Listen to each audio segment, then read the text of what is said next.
अस्सलाम वालेकुम मेरे भाई दोस्तों, आज मैं आपके लिए लाया हूँ हमारे केमिस्ट्री के पहले चैप्टर यानी हाइड्रोजन एंड वाटर का वन शॉट में उसका हम कंप्लीट रिवीजन करेंगे। एक ही वीडियो में हम उसको पूरा का पूरा रिवीजन करेंगे, जिसमें हम उसके इम्पोर्टेंट क्वेश्चंस देखेंगे और एमसीक्यूज वगैरह देखेंगे। सही, तो चलिए शुरू करते हैं।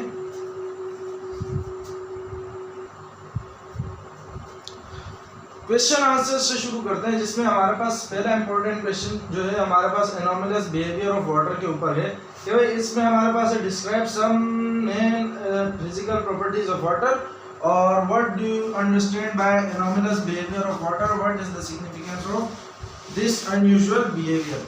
तो भाई ये टॉपिक मैं करा भी चुका हूँ, यहाँ पर हम जरा इसको रिवाइज कर लेते हैं कि भाई फिजिकल प्रॉपर्टीज में वाटर की क्या आती है कि भाई वाटर एक कलरलेस, ऑर्डरलेस और टेस्टलेस लिक्विड है।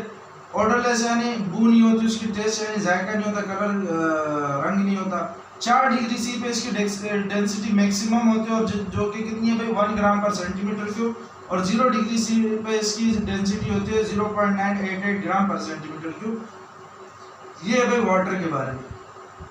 इसका फ्रीजिंग पॉइंट 0 डिग्री सी होता है और इसका बॉइलिंग पॉइंट 100 डिग्री सी होता है। सही। इसके बाद आते हैं भाई इसके anomalous behaviour of water. Anomalous behavior of water ये है कि भाई water does not obey the law of contraction and expansion between 0 degree C and 4 degree C and show unusual behavior। ये मैं आपको पिछले लेक्चर में भी बता चुका हूँ anomalous behavior of water वाले में कि भाई वाटर जो है 0 से 4 के दरम्यान में एक अजीब व गरीब बिहेवियर शो करता है, जो कि लॉ ऑफ कॉन्ट्रैक्शन और लॉ ऑफ एक्सपेंशन के खिलाफ है। सही। लॉ ऑफ कॉन्ट्रैक्शन में क्या होता है कि भाई जब कोई चीज़ सिकुड़ती है यानी सिकुड़ने से मतलब उसका वॉल्यूम कम होता है, तो ज़रूरी है कि उसका टेम्परेचर भी क्या होना चाहिए, कम करना चाहिए। लेकिन इसमें होता ये है कि भाई 4 डिग्री सी तक जब ये आता है तो इसका ये कॉन्ट्रैक्ट होता है, लेकिन 4 से 0 तक जब इसका टेम्परेचर जाता है तो 4 से 0 भी कम हो रहा है, लेकिन ये कॉन्ट्रैक्ट होने के बजाय ये फैलने लग जाता है, एक्सपेंड होता है, यानी इसका वॉल्यूम ज़्यादा हो जाता है। तो लॉ ऑफ कॉन्ट्रैक्शन में क्या है कि भाई जैसे जैसे वॉल्यूम कम हो वैसे वैसे टेम्परेचर भी कम होना चाहिए। तो 4 डिग्री सी तक तो वो होता है, लेकिन 4 से जब कम होता है तो वो वॉल्यूम कम होने के बजाय वॉल्यूम बढ़ जाता है 0 डिग्री सी तक, और 0 से 4 पे जाने पे इसका वॉल्यूम बढ़ने के बजाय कम होता है। सही है। लॉ ऑफ एक्सपेंशन में ये होता है कि भाई जब टेम्परेचर बढ़ रहा हो तो उस चीज़ का वॉल्यूम बढ़ना चाहिए, यानी उसको फैलना चाहिए। तो ये 4 के बाद तो वही करता है, 4 के बाद एक्सपेंड होता है, लेकिन 0 से 4 तक ये कॉन्ट्रैक्ट होता है। सही। हालांकि 0 से 4 तक टेम्परेचर बढ़ रहा है। तो यही बातें यहाँ लिखी हुई है कि भाई water does not obey the law of contraction and expansion between 0 degree C and 4 degree C and shows unusual behaviour. इसके फिर 2 हिस्से, एक एक्सपेंशन का और एक कॉन्ट्रैक्शन का है। भाई ये the increase in volume of water as its temperature is lowered from 4 degree C to 0 degree C. मैंने अभी आपको बताया जब टेम्परेचर कम करे तो वॉल्यूम भी कम होना चाहिए, लेकिन यहाँ पे क्या हो रहा है, इंक्रीज हो रहा है वॉल्यूम में, जबकि इसका टेम्परेचर 4 से 0 पे लाया जा रहा है। इसी को हम कहते हैं anomalous expansion of water. Contraction में क्या, decrease in volume of water as its temperature is raised from 0 degree C to 4 degree C. जब टेम्परेचर बढ़ाओ तो वॉल्यूम बढ़ना चाहिए, लेकिन 0 से 4 तक इसका टेम्परेचर क्या होता है, डिक्रीज होता है। यही इसका एनोमलस कॉन्ट्रैक्शन है। अच्छा भाई, अब इसकी सिग्निफिकेंस क्या है, इसकी अहमियत क्या है भाई। अहमियत इसकी ये है कुछ इस तरीके से कि भाई जब हमारे पास, इसको मैंने पिछले लेक्चर में भी कुछ समझाया था, लेकिन इस दफ़ा थोड़ा सा और समझा देते हैं इसके बारे में।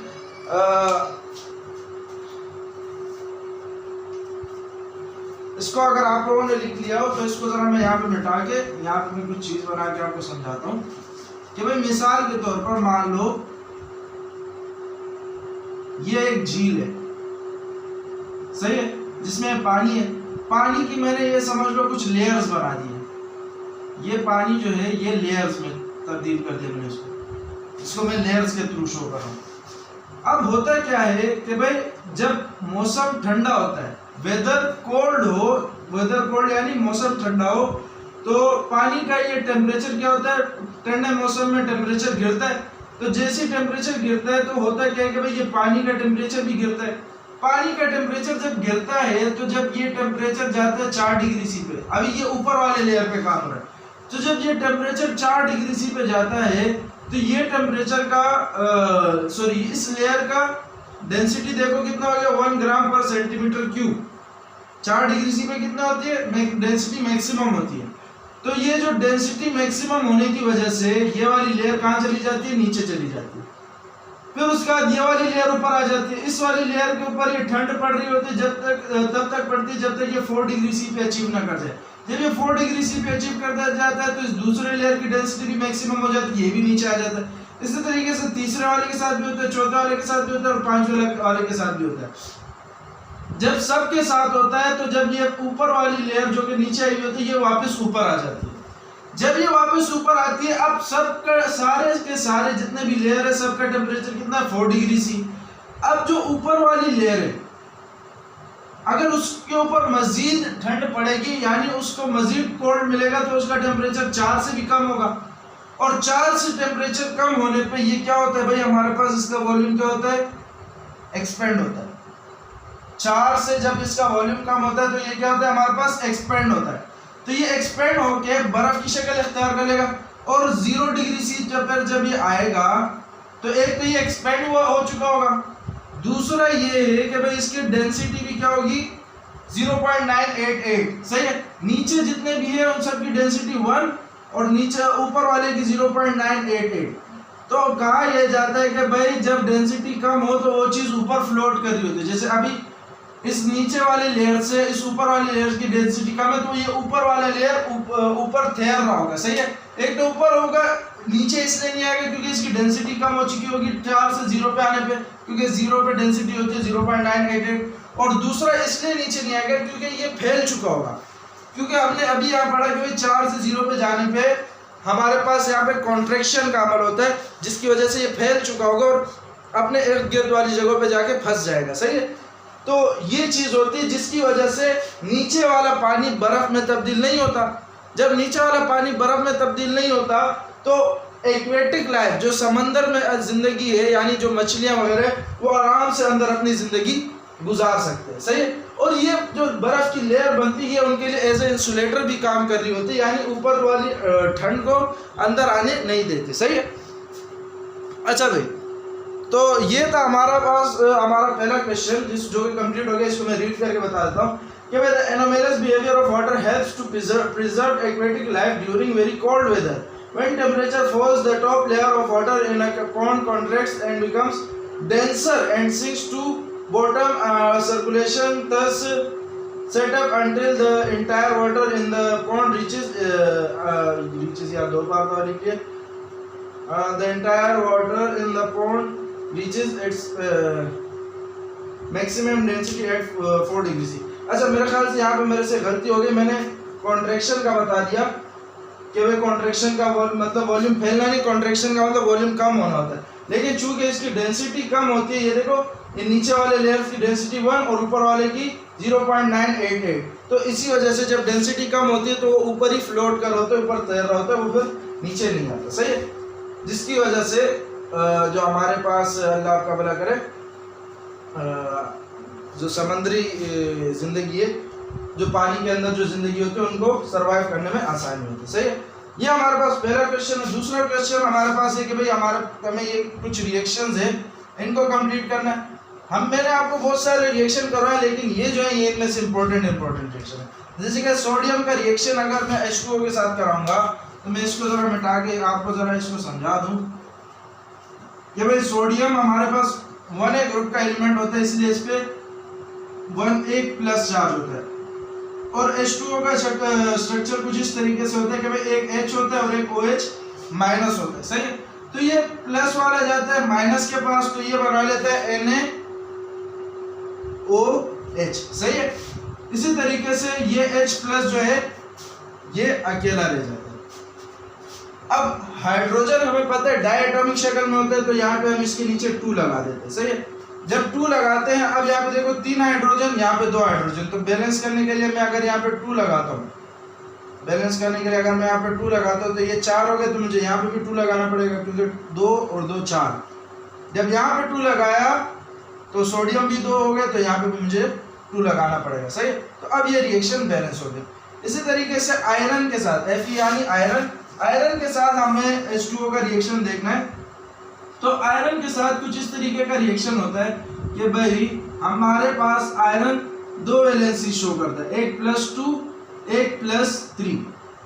सही है, आयरन हमारे पास दो किस्म की वैलेंसी शो कर रहा होता है, एक +2 वैलेंसी और एक +3 वैलेंसी। सही है, ये जब H2O के साथ रिएक्ट करता है, H2O में ये ऑक्सीजन के साथ रिएक्ट करता है जिसकी वजह से आयरन का ऑक्साइड बनता है, और ऑक्सीजन पे हमें पता है -2 चार्ज होता है। ये पहले +2 वाला इस -2 के साथ रिएक्शन करता है तो ये हमारे पास बनता है FeO। इसी तरीके से फिर दूसरी मर्तबा +3 वाला रिएक्ट करता है तो ये बन जाता है Fe2O3। सही है, ये किस तरह बना इस अभी को बता देते हैं। ये लंबी चौड़ी कहानी में इसलिए समझा रहा हूँ क्योंकि मैंने पिछले लेक्चर में इसका रिएक्शन भी नहीं समझाया था जल्दबाजी में। इसका रिएक्शन जब होता है तो हम कुछ इस तरीके से लिखते हैं Fe3O4 + H2। तो ये किस तरीके से आता है इसको जरा समझें। सही है, अच्छा, क्योंकि ये नीचे वाले नंबर जो होते हैं ये इसकी वैलेंसी शो कर रहे होते हैं, ये वाला इसकी शो करता है, ये वाला इसकी शो करता है। अब ये 3 है तो ऑक्सीजन की 3 तो होती नहीं है, 4 ये है तो आयरन की 4 नहीं होती, तो ये आया किस तरीके से होता है। तो इसको जरा देखो कि भाई Fe तो एक तो +2 वैलेंसी शो कर रहा होता है और एक +3, दो वैलेंसी शो करता है। और ऑक्सीजन जो कि हमारे पास -2 की वैलेंसी शो करता है, तो एक मरतबा जब ये इसके साथ रिएक्शन होता है तो ये हमारे पास बन जाता है FeO। सही है, और इस पे भी 2 चार्ज है, इस पे भी 2 चार्ज है, यानी +2 और -2, तो ये 2 से 2 क्या हो जाता है, कैंसिल हो जाता है। लेकिन जब इसके साथ रिएक्शन करता है +3 वाले के साथ, ये बन जाता है FeO बनता है, लेकिन इस पे +3 चार्ज है और इस पे -2 चार्ज है, और 3 और 2 तो कटते नहीं, एक टेबल में नहीं आते, तो ये क्रॉस मल्टीप्लाई हो जाते हैं, ये 2 इसके नीचे चला जाता है, ये 3 इसके नीचे चला जाता है। फिर होता क्या है कि भाई हमारे पास दो कंपाउंड बन गए FeO और एक Fe2O3। सही है, इनको जब आप ऐड कराओगे तो देखो एक ये और दो ये, तो ये कितना हो गया Fe3, और एक ऑक्सीजन और 3 ऑक्सीजन ये, तो ये हो गया FeO4। सही है, तो ये कुछ इस तरीके से आया होता है। अब इस रिएक्शन को अगर आप बैलेंस करोगे तो ये 3 आयरन, तो यहाँ पे भी 3 आयरन, ऑक्सीजन 4 है तो यहाँ पे भी 4 लगाना पड़ेगा, यहाँ पे 4 H2 तो मुझे भी यहाँ पर 4 लगाना पड़ेगा। तो अब यहाँ पर हमारे पास रिएक्शन बैलेंस होता है। सही है, इसी तरीके से कार्बन के साथ जब रिएक्शन होता है तो कार्बन जो होता है वो ऑक्सीजन के पास जाता है, कार्बन मोनोऑक्साइड बना लेता है और हाइड्रोजन अलग हो जाता है। ये दोनों गैसेस के शक्ल में होकर, इन दोनों गैसेस का एक फेमस नाम है जिसको हम कहते हैं वाटर गैस। इन दोनों गैसेस के मिक्सचर का एक नाम है जिसका नाम है वाटर गैस, जो कि अभी आप आगे डिस्कस करेंगे। सही है, इसी तरीके से क्लोरीन जब रिएक्ट करता है इसके साथ तो ये बन करता है H के साथ, तो ये बन जाता है HCl,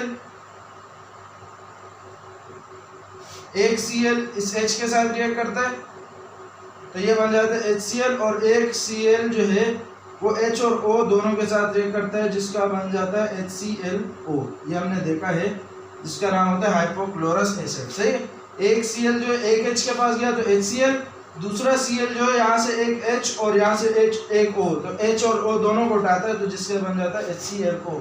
तो एक बनता है हाइड्रोक्लोरिक एसिड, एक बनता है हाइपोक्लोरस एसिड। सही है, इस तरीके से कैल्शियम ऑक्साइड जब वाटर के साथ रिएक्ट करते हैं तो कैल्शियम हमारे पास 2A ग्रुप का एलिमेंट है जिसके ऊपर +2 चार्ज होता है।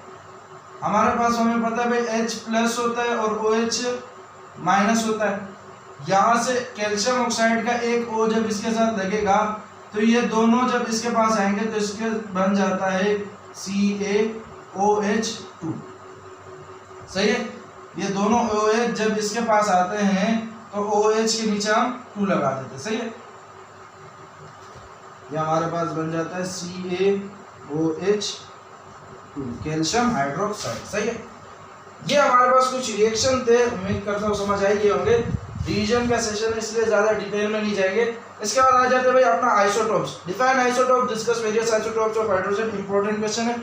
आइसोटोप्स क्या होता है कि भाई वो एटम जिसके एटॉमिक नंबर सेम हो लेकिन मास नंबर डिफरेंट हो, उसको हम कहते हैं आइसोटोप। सही है, तो यहाँ पे लिखा atoms of the same element having same atomic number but different mass number, इसको कहते हैं आइसोटोप्स। सही है, हाइड्रोजन के डिफरेंट आइसोटोप डिस्कस करने। There are 3 isotopes of hydrogen. कौन कौन से भाई? प्रोटियम जिसको ऑर्डिनरी हाइड्रोजन भी कहते हैं, ड्यूटीरियम जिसको हेवी हाइड्रोजन कहते हैं, ट्राइट्रियम ये तीसरा इसका। 3 पॉइंट सबके बारे में कि इसमें एक प्रोटॉन और एक इलेक्ट्रॉन होता है जिसकी वजह से इसका एटॉमिक नंबर 1 और मास नंबर भी 1 होता है प्रोटियम का। हमारे पास नेचर में जितना भी हाइड्रोजन मौजूद है वो 3 हिस्सों में, एक प्रोटियम, ड्यूटेरियम और एक ट्राइटियम। तो उसमें से जो 99.98% हाइड्रोजन है वो प्रोटियम की शक्ल में, 0.0156% ड्यूटेरियम की शक्ल में, 4 × 10⁻⁻15% ये हमारे पास ट्राइटियम की शक्ल में। सही है।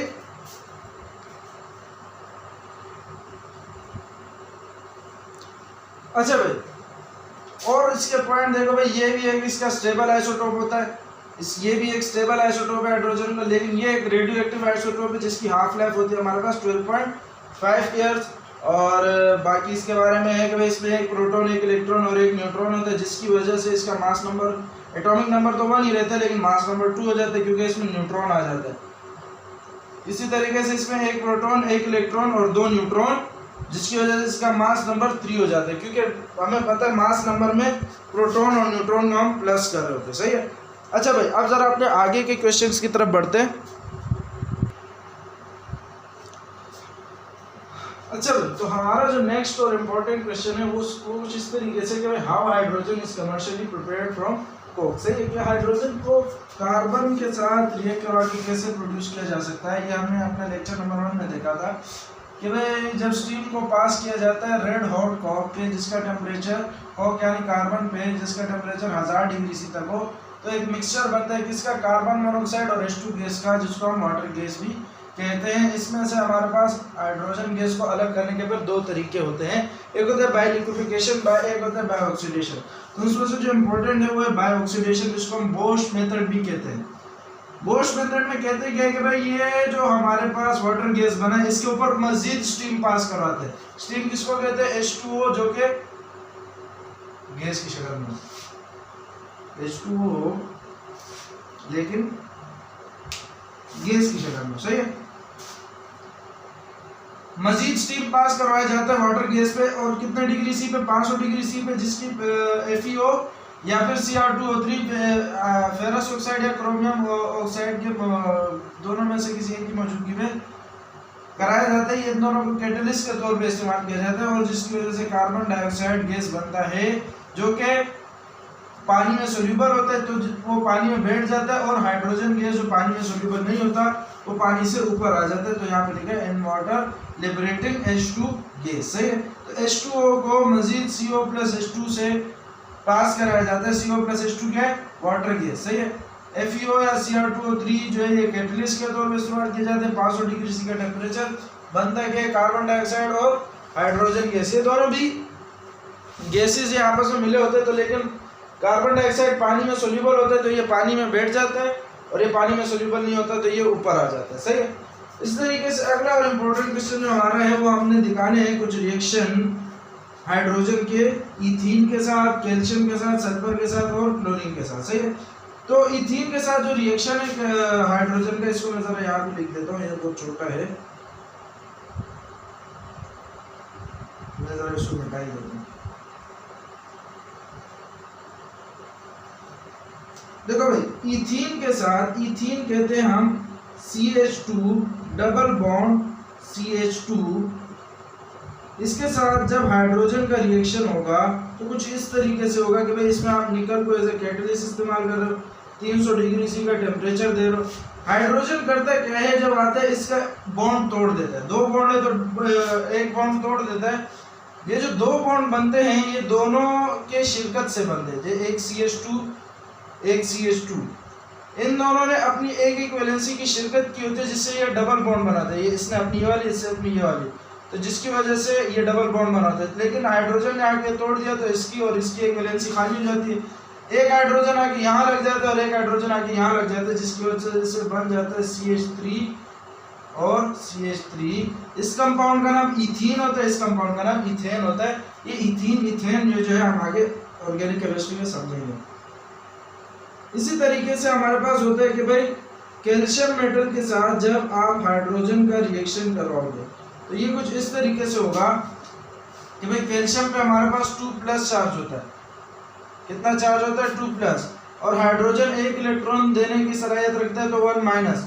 तो एक कैल्शियम के लिए 2 हाइड्रोजन चाहिए, क्योंकि 1+ के लिए 1+, लेकिन 2+ के लिए 2- या 1- है, तो यहाँ पे इसलिए H को 2 की शक्ल में लगाया जाता है, तो यहाँ बन जाता है जब H के साथ रिएक्शन करता है तो CaH, इस पे +2 चार्ज होता है तो +2 यहाँ आ जाता है H के नीचे, और H के ऊपर 1 चार्ज होता है तो वो कैल्शियम के नीचे आ जाता है, जिसकी वजह से क्या बनता है हमारे पास CaH2।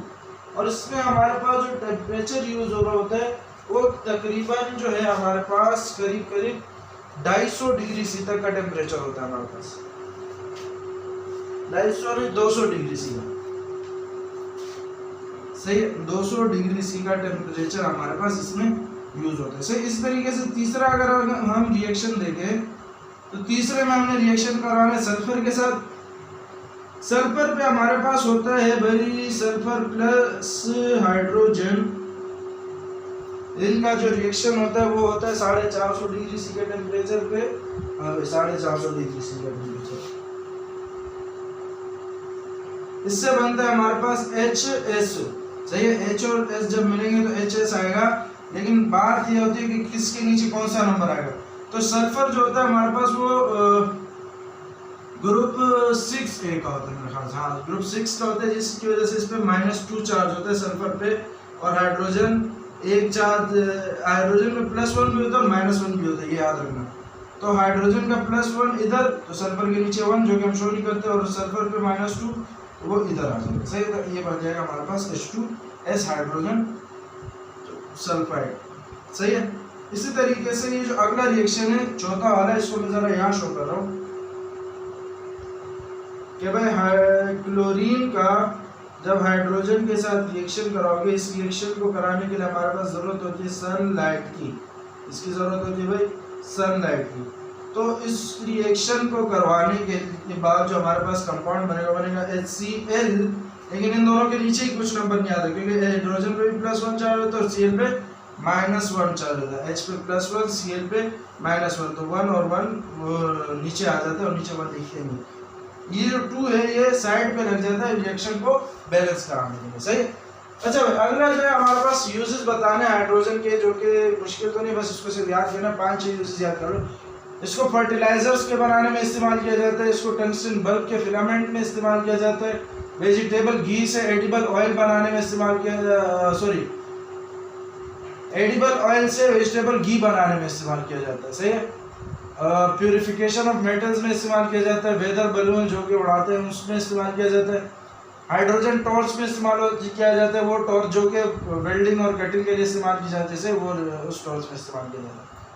अच्छा भाई, हम अगला क्वेश्चन है कि भाई show hydrogen is a good reducing agent. Hydrogen एक गुड रिड्यूसिंग एजेंट है, इसको हम रिएक्शन के तौर पे शो करेंगे। रिड्यूसिंग एजेंट वो होता है जो खुद को रिड्यूस करे, खुद को ऑक्सीडाइज करे, दूसरे को रिड्यूस करे। खुद को ऑक्सीडाइज करने का मतलब ये है कि भाई खुद के अपने पास ऑक्सीजन ले लेगा। जैसे यहाँ पे हाइड्रोजन है, हाइड्रोजन करता है कि इससे अपना इस कॉपर ऑक्साइड से ऑक्सीजन लेगा, ये बना लेगा H2O। तो जब इसने ऑक्सीजन ले लिया तो इसने खुद को क्या कर लिया, ऑक्सीडाइज। जब खुद को बंदा ऑक्सीडाइज कर रहे तो वो एक रिड्यूसिंग एजेंट है। सही है, जब खुद को एक चीज़ ऑक्सीडाइज कर रही है, जब अगर कोई चीज़ रिड्यूसिंग एजेंट है तो वो खुद को ऑक्सीडाइज करेगी।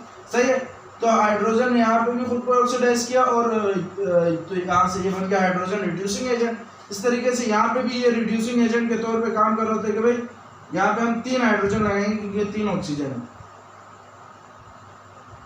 यहाँ साइड पे 3 आ जाता है, प्लस टंगस्टन जो है ये अलग हो जाता है। सही है, इसी तरीके से हमारा जो अगला क्वेश्चन है वो है what is nascent hydrogen, describe it's reactivity. Nascent hydrogen वो हाइड्रोजन होता है जो कि रिएक्शन में हमारे पास बिल्कुल जब हाइड्रोजन जो है ना at the time of its birth, जब हाइड्रोजन बन रहा होता है तो उस टाइम पे वो हाइड्रोजन बहुत ही ज़्यादा रिएक्टिव होते हैं बनिस्बत मॉलिक्यूलर हाइड्रोजन के, और ये हाइड्रोजन एटॉमिक शक्ल में होता है।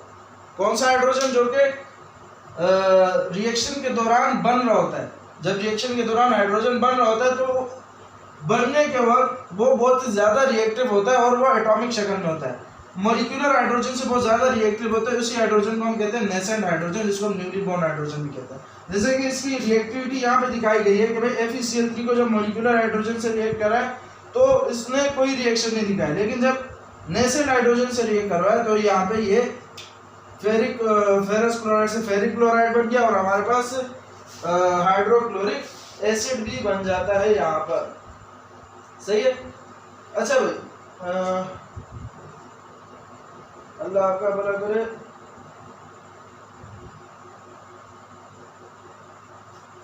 हाँ, फेरिक क्लोराइड से फेरस क्लोराइड। यहाँ पे एक और जो चीज दिखानी थी, हाँ, ये जो नेसेंट हाइड्रोजन होता है इसको शो करने के लिए हम यहाँ पे ऐसे इसके इर्द गिर्द स्क्वायर ब्रैकेट लगाते हैं, सही है। और इसमें Zn का कैटलिस्ट इस्तेमाल किया जाता है। HCl को इसलिए इस्तेमाल किया गया है ताकि इससे हमें ये हाइड्रोजन हासिल हो सके। ये जो नेसेंट हाइड्रोजन आता है ये इस HCl से ही हमारे पास आता है, सही है। अच्छा भाई, अब जरा अपने आगे के क्वेश्चंस की तरफ बढ़ते हैं। अच्छा भाई, तो एक क्वेश्चन अब हमारे पास कुछ इस तरीके के भी क्वेश्चन आ सकते हैं कि भाई लिखा है व्हाट हैपेंस व्हेन, भाई जब ये काम हो तो क्या हो सकता है कि भाई जब मैग्नीशियम मेटल रिएक्ट करे हॉट वाटर के साथ, तो जब मैग्नीशियम का रिएक्शन हो वाटर के साथ तो क्या हो सकता है। तो इसमें हो ये सकता है कि मैग्नीशियम ऑक्सीजन के साथ रिएक्ट करके मैग्नीशियम ऑक्साइड बना लेता है और हाइड्रोजन गैस अलग हो जाती है। इसी तरीके से methane is heated above 700 degree C, सही है।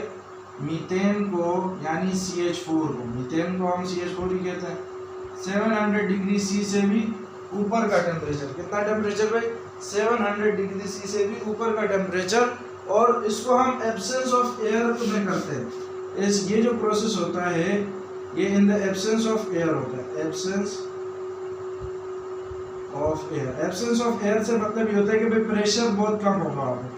तो जब ये काम करते हैं तो कार्बन और हाइड्रोजन टूट जाते हैं, तो ये कार्बन बन जाते हैं और हाइड्रोजन गैस अलग हो जाता है, सही है। इसी तरीके से वाटर गैस को जब हीट किया जाता है, वाटर गैस यानी CO प्लस H2 को जब हीट किया जाता है under pressure in the presence of ZNO Cr2O3, सही है। इन दोनों के कैटलिस्ट के मौजूदगी में, एयर की मौजूदगी में जब इसको गर्म किया जाता है, गर्म करने के लिए इसको टेम्परेचर देते हैं हम 400 डिग्री सी, सही है। तो होता ये है कि भाई इसका हमारे पास बन जाता है कुछ यूं कि भाई CH3, C जो है वो H के साथ रिएक्ट करके CH3 और OH कंपाउंड कुछ यूं बनता है। इसका जो हमारे पास कंपाउंड बनता है वो कुछ यूं कंपाउंड बनता है जिसको हम कहते हैं CH3OH मिथाइल अल्कोहल, या इसको मिथानॉल भी कहते हैं। तो रिएक्शन को बैलेंस करने के लिए हम 2 लगा देंगे क्योंकि 4 हाइड्रोजन वहाँ पर। इसी तरीके से a piece of zinc metal is added to acidic solution of FeCl3। Ferric chloride में जिसका एसिडिक सॉल्यूशन से मुराद ये है कि भाई इसमें कुछ एसिड होगा, यानी जो भी हमने नेसेंट हाइड्रोजन में पढ़ा HCl था। जब जिंक मेटल डालोगे तो होगा क्या कि यहाँ से हमारे पास नेसेंट हाइड्रोजन जनरेट हो जाएगा इस एसिड से, जो कि इस FeCl3 के साथ रिएक्शन करके FeCl2 बना लेगा, फेरस क्लोराइड प्लस में क्या होगा, प्लस HCl अलग हो जाता है, सही। इस तरीके से रिएक्शन होता है। अच्छा भाई, तो इस तरीके के क्वेश्चंस की भी प्रैक्टिस करें। अब अगला क्वेश्चन है what do you understand bye hard water, describe the types of hard water, how is hardness of water removed. ये बड़ा इंपॉर्टेंट क्वेश्चन है। हार्ड वाटर में क्या होता है, water containing dissolved impurities. Water में जब हाइड्रोजन कार्बोनेट, सल्फेट्स और क्लोराइड्स की इम्प्योरिटीज हो किसके साथ, कैल्शियम और मैग्नीशियम के साथ, उसको हम कहते हैं हार्ड वाटर। और ये सोप के साथ मिलने पे कर्ड्स बनाते हैं, कर्ड ये दही नुमा शक्ल होते हैं, सही है। रिवीजन है इसलिए इसको जरा जल्दी समझा रहा हूँ, डीप में नहीं जाएंगे। 2 टाइप के हार्ड वाटर होते हैं, टेम्परेरी हार्ड वाटर होता है, एक permanent hard water. Temporary hard water में ये होता है कि जब हार्डनेस हो HCO3 के कैल्शियम या मैग्नीशियम के साथ मिलने की वजह से, तो उसको उस हार्डनेस को हम कहते हैं टेम्परेरी हार्डनेस।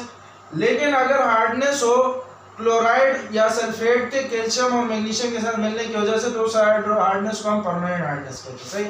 यहाँ पे जो हार्डनेस आती है हमारे पास वो कुछ यूँ होती है, मैग्नीशियम बाइकार्बोनेट्स और कैल्शियम बाइकार्बोनेट्स की वजह से जो हमारे पास हार्डनेस आती है वो टेम्परेरी हार्डनेस होती है।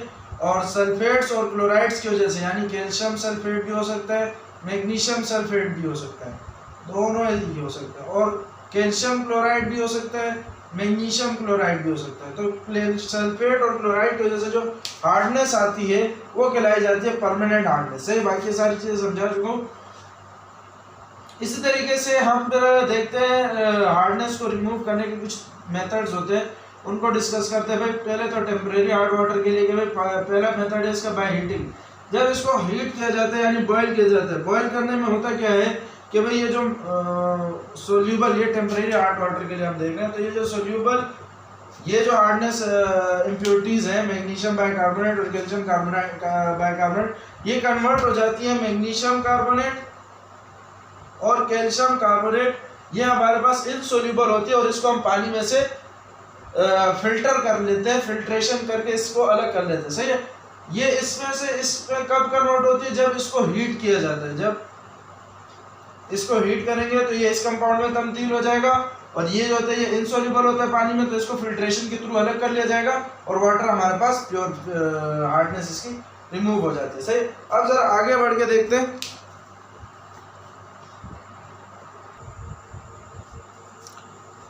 अच्छा भाई, तो अगला जो हमारे पास मेथड है टेम्परेरी हार्डनेस को रिमूव करने का, वो है क्लार्क्स मेथड। क्लार्क्स मेथड में हम करते क्या है कि भाई ये सोल्यूबल इम्प्योरिटीज जो है, जो कि मैग्नीशियम बाइकार्बोनेट और कैल्शियम बाइकार्बोनेट, जो कि टेम्परेरी हार्डनेस की इम्प्योरिटीज है, इनको ट्रीट कराया जाता है, रिएक्ट कराया जाता है स्लैग लाइम, जिसका फार्मूला होता है CaOH2 कैल्शियम हाइड्रोक्साइड के साथ, जो कि कन्वर्ट करवा देता है इन दोनों को कन्वर्ट करा देता है किसमें, कैल्शियम कार्बोनेट और मैग्नीशियम कार्बोनेट, जो कि इनसोल्यूबल होता है और ये टैंक्स में नीचे बैठ जाता है। सही। और ये प्रोसेस जो है लार्ज स्केल पे इस्तेमाल किया जाता है, यानी इंडस्ट्रीज में इस्तेमाल किया जाता है।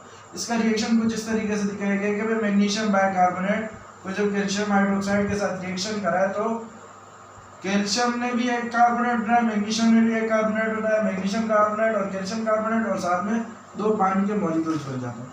इस तरीके से परमानेंट हार्ड वाटर के लिए अगर हम देखें तो पहला मेथड जो है, हम इसमें वॉशिंग सोडा इस्तेमाल करते हैं। वॉशिंग सोडे का फार्मूला होता है Na2CO3.10H2O।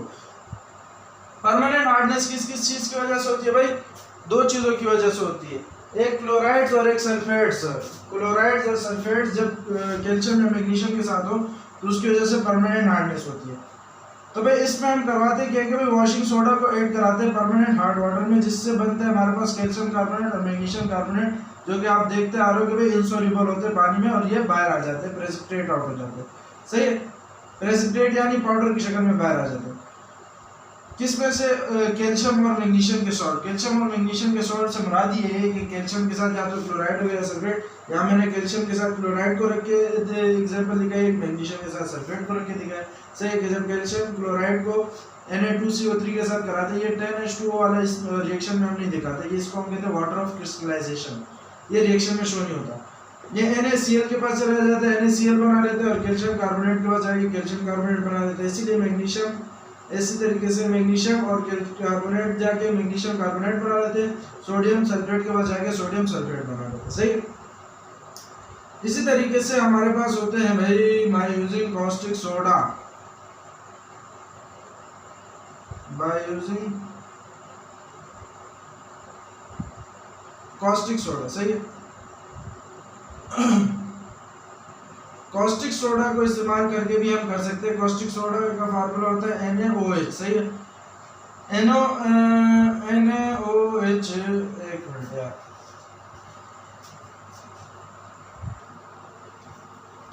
अच्छा भाई, जब हम NaOH को इस्तेमाल करते हैं तो NaOH से भी 2 इनसोल्यूबल इम्प्योरिटीज बनती है, जिसमें से एक है मैग्नीशियम हाइड्रोक्साइड और एक है कैल्शियम हाइड्रोक्साइड। सही है। जब हम किसको इस्तेमाल करते हैं, NaOH को।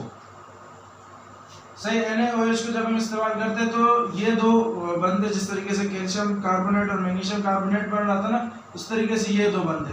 लेकिन हम कैल्शियम हाइड्रोक्साइड वाले को स्टडी नहीं करते, क्योंकि कैल्शियम हाइड्रोक्साइड सोल्यूबल होता है पानी में और मैग्नीशियम हाइड्रोक्साइड पानी में सोल्यूबल नहीं होता। यहाँ पे लिखा है कि when NaOH is added to permanent hard water, insoluble hydroxide और मैग्नीशियम का इनसोल्यूबल हाइड्रोक्साइड यानी MgOH2 प्रेसिपिटेट हो जाता है, जबकि कैल्शियम हाइड्रोक्साइड पार्शियली सोल्यूबल होता है पानी में, यानी आधा सोल्यूबल होता है। इसलिए नीचे रिएक्शन भी मैग्नीशियम सल्फेट वाले का लिखा है, मैग्नीशियम वाले का, मैग्नीशियम सल्फेट का लिखा है, मैग्नीशियम क्लोराइड का लिखने की जरूरत नहीं है, एक काफी होता है। सही।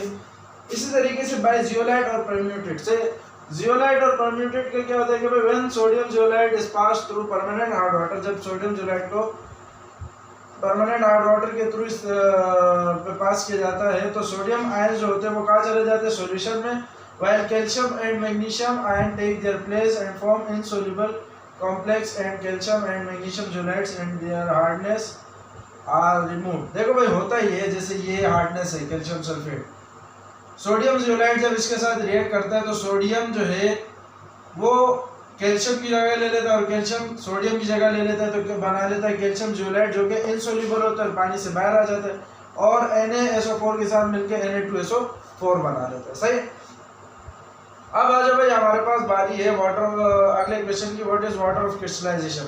तो right the formula of some hydrates, some hydrates के फार्मूले भी लिखे। तो वो मॉलिक्यूल्स वाटर के जो कि क्रिस्टल्स के साथ लूजली बाउंड हुए हो, सॉल्ट्स के क्रिस्टल के साथ, उन वाटर मॉलिक्यूल्स को हम कहते हैं भाई उन वाटर मॉलिक्यूल्स को हम कहते हैं वाटर ऑफ क्रिस्टलाइजेशन। इसमें से कुछ फार्मूले मैंने यहाँ लिखे, CuSO4.5H2O, Na2CO3.10H2O, Cl3.6H2O एक्सेट्रा। ये 3 याद कर लेना, काफ़ी है। इसके बाद अगला क्वेश्चन हमारा, what is portable water, right 4 main characteristic of portable water. भाई पोर्टेबल वाटर क्या है भाई, वो वाटर जो कि पानी के लिए पीने के लिए फिट हो, उस वाटर को हम कहते हैं पोर्टेबल वाटर। इसके कुछ कैरेक्टरिस्टिक्स लिखने हैं।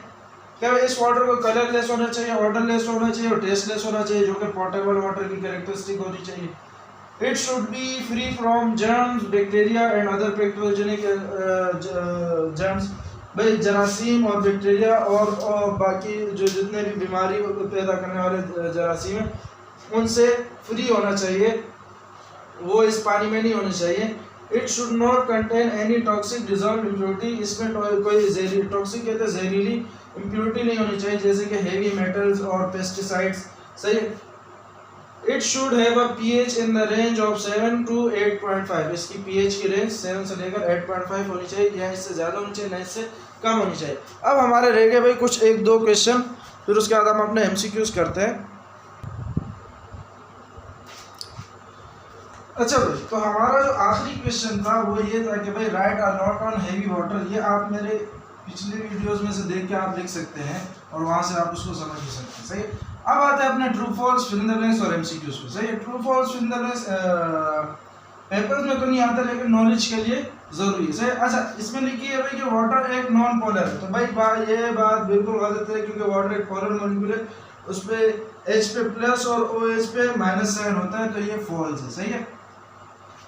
Temporary hardness of water is due to hydrogen carbonates of calcium and magnesium, एकदम सही बात है।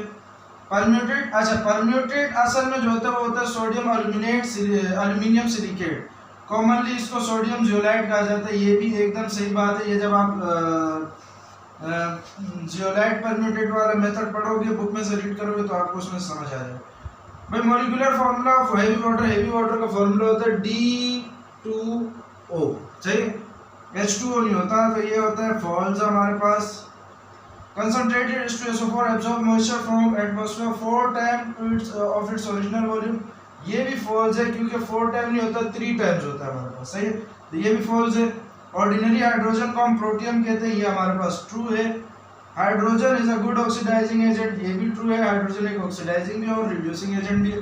Deuterium contains 1 proton and 2 neutron, ये एकदम गलत बात है, क्योंकि एक प्रोटॉन और एक ही न्यूट्रॉन होता है। Hydrogenation is the process of addition of hydrogen, एकदम सही बात है, क्योंकि हाइड्रोजन में एडिशन ऑफ हाइड्रोजन किया जाता है।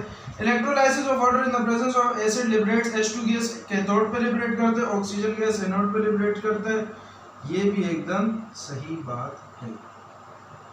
सही है। ये सारी चीजें हम पढ़ चुके हैं। Natural hydrogen contains -% of deuterium, तो ये अगर देखा जाए तो इसमें 0.0156%, ये भी हमने देखा कि भाई नेचुरल हाइड्रोजन में ड्यूटेरियम कितना है। Natural hydrogen is dash reactive, highly reactive. Natural hydrogen क्या होता है, हाईली रिएक्टिव होता है then molecular hydrogen. Tritium is an dash of hydrogen, ये एक आइसोटोप है हाइड्रोजन का। It's mass number is, tritium का मास नंबर क्या होता है भाई, 3 होता है हमारे पास। Natural hydrogen is a mixture of 3 isotope, namely 3 isotope होते हैं। नेम क्या है भाई, एक प्रोटियम, ड्यूटेरियम एंड ट्राइटियम। अच्छा भाई, इसके बाद वाला जो है हमारे पास उसमें लिखा हुआ है कि भाई बॉन्ड एनर्जी ऑफ H2 की बॉन्ड एनर्जी हमारे पास होती है 104 किलो कैलोरी पर मोल। सब जानते हैं। Ice dash over water because ice is dash then water. भाई आइस फ्लोट करती है वाटर पे बिकॉज ये लेस डेंसर होती है, लेस डेंसर, इसकी डेंसिटी कम होती है पानी से। सही है। द स्टेरिलाइजेशन और disinfection of water is done by chlorination. या आप बुक की रीडिंग करोगे प्यूरिफिकेशन ऑफ वाटर वाले में इसको आप मिटाएगा, जिसकी वजह से क्लोरिनेशन की वजह से हम होता है क्या कि भाई जर्म्स और बैक्टीरिया और पैथोजेनिक जर्म हमारे पास इसकी वजह से किल हो जाते हैं, डिस्ट्रॉय हो जाते हैं। सही है। Water molecules are associated together by means of, water molecule आपस में किससे जुड़े होते हैं? हाइड्रोजन बॉन्डिंग की वजह से जुड़े होते हैं, hydrogen bonding. Water is all dash is dash solvent. Water को हम यूनिवर्सल सॉल्वेंट कहते हैं, यूनिवर्सल सॉल्वेंट। सही। अच्छा भाई, अब आ जाओ एमसीक्यूज पे कि भाई select all those things which result when sodium metal is placed in a beaker of water. भाई जब पानी में रखा जाए तो क्या हो सकता है? तो भाई पहला वाला रिएक्शन हो सकता है कि भाई पानी में रखने के बाद सोडियम हाइड्रोक्साइड बनता है और हाइड्रोजन गैस बनता है। Hydrogen is diatomic molecule with bond energy. Hydrogen की मॉलिक्यूल के बॉन्ड एनर्जी 104 किलो कैलोरी पर मोल। तो सी ऑप्शन यहाँ पे करेक्ट है। Deuterium is present in nature. Hydrogen is in ratio, इसका रेशो होता है 1:15,000। ये इसमें बी वाला करेक्ट है। इलेक्ट्रोनेगेटिविटी हाइड्रोजन की होती है 2.1, तो इसमें ए वाला करेक्ट है। Human being consume water about डेढ़ लीटर पर डे। तो भाई एक इंसान जो है वो करीब करीब कितना पानी, हाँ भाई एक इंसान करीब करीब एक दिन में कितना पानी ले सकता है? तो 2 लीटर पानी ले सकता है। तो इसमें बी वाला ऑप्शन करेक्ट है। पॉल्यूटेड वाटर भाई डैश फॉर ड्रिंकिंग पर्पसेस, ये हो जाएगा इसमें हमारे पास अनफिट, क्योंकि 2 बाकी 3 तो बेस्ट नहीं है, फिट भी नहीं है, यूजफुल भी नहीं है, यूज भी नहीं है पॉल्यूटेड वाटर। सही है। मोलिकुलर मास हेवी वाटर का, हेवी वाटर यानी D2O। D2O से मुराद क्या है कि भाई D2 जो है ड्यूटेरियम, ड्यूटेरियम का हमारे पास अल्लाह आपका भला करे, ड्यूटेरियम का एटॉमिक नंबर मास नंबर हमारे पास होता है 2 और 2 हैं तो 2 2 जा 4 हो जाएगा। और ऑक्सीजन का होता है हमारे पास 16, तो 4 + 16 20। तो इसमें हमारे पास सी ऑप्शन करेक्ट हो जाएगा। The maximum density of water at 4 degree C, 4 degree C पे मैक्सिमम डेंसिटी होती है 1.0 ग्राम पर सेंटीमीटर क्यूब। इसमें ए वाला ऑप्शन करेक्ट हो जाएगा। Freezing point of heavy water, heavy water का फ्रीजिंग पॉइंट होता है 3.81 डिग्री सी। इसमें हमारे पास दूसरा वाला ऑप्शन करेक्ट हो जाएगा। तो भाई यहाँ पे आगे हमारे पास ये चैप्टर बिल्कुल एंड हो गया। इसके important questions, MCQs, true false, सब कुछ हो गया। सही है। इस चैप्टर को तैयार करें। हम मिलते हैं हम अपने नेक्स्ट लेक्चर में, उसमें हम इंशाल्लाह अपना सेकंड चैप्टर शुरू करेंगे और जल्दी जल्दी ख़त्म करने की कोशिश करेंगे। तब तक के लिए अपना तैयारी करें, अपना ख्याल रखें। अल्लाह हाफ़िज़।